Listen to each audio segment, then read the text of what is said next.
Sa mga katik vloggers, mga subscribers, bagot sa kaluma, mga supporters, mga dumaan, dumalaw at bumisita sa channel, lahat ng mga viewers, secret viewers at silent viewers, magandang araw. So meron tayo ditong Sakura 2018 model AV735 at ang complaint nito ay walang sound. So gusto kong i-share sa inyo lalo na sa mga bago dahil dito itong trouble na ginawa natin ay hindi to yung trouble na makakita ka ng makaka-test. Okay? Makukuha mo sa tester yung sirang pyesa.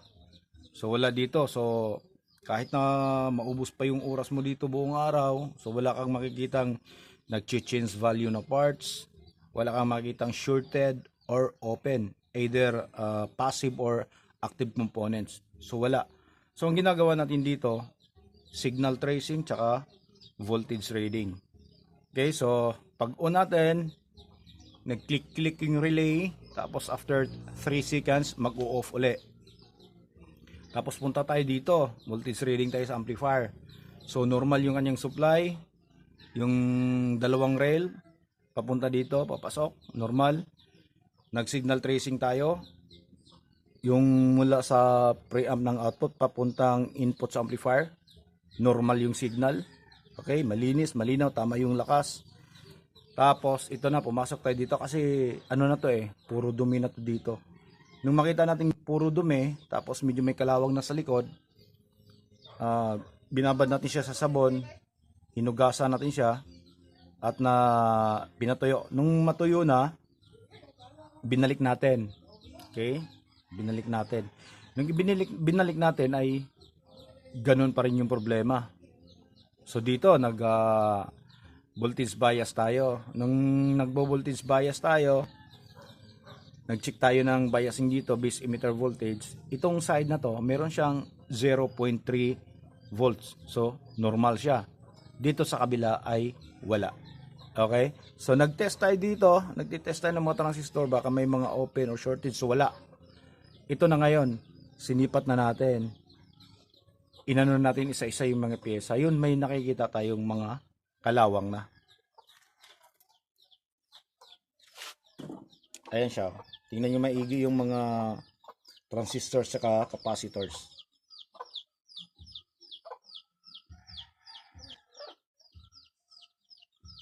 Okay, so kinakalawang na. Pero kapag ititest mo to, kahit naka-out circuit na siya, lalo na kung naka-in circuit, kapag naka-out circuit siya, titest mo to, walang nag-change value yung capacitance ng mga kapasitor, tama yung transistors, tama yung kanyang mga pinouts, tama.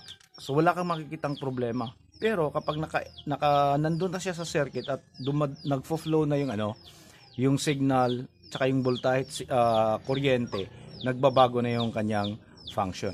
Okay? Maaring nag-change value siya kapag may dumadaloy na, tapos hindi na siya makapagtrabaho ng maigi.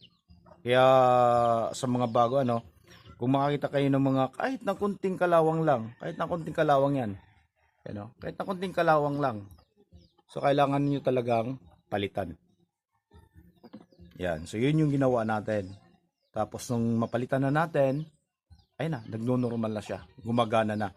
So ngayon pa naman may mga nabibili na rin ganitong amplifier. Yung ibang tamad na maggumawa, inaabot na ng siguro masakit yung ulo dahil ilang oras na nilang gumagawa o araw. So papalitan na lang nila ng bago, marami sa online. So wala namang problema kapag papalitan ng bago. Ang lang doon, ang disadvantage lang doon sa may-ari, medyo dihado yung may-ari kasi mapapalaki yung gastos niya. So sa ganito, pinapalitan natin siya ng mga transistors at capacitors. 200 mahigit lang yung pyesa. Tapos magkano lang yung labor natin. So napakaliit lang ng gagastusin ng may-ari. Kisa papalitan natin siya ng buo. Okay? So sa pagtutroubleshoot ng mga ganito, kailangan lang talaga natin unawa, sipag at tiyaga. At mahaba yung pasensya natin. Ayan, so try natin para marinig nyo. So meron na rin tayong nito, clarity check tayo doon sa short video natin. Meron tayong maiksing doon, mga siguro isang minuto. Power on tayo. Yan, click na.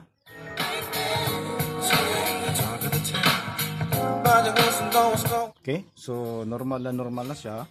Wala na siyang problema. Ayan, so sana'y makakatulong to, lalo na sa mga baga doon. So maraming salamat. God bless at bye-bye.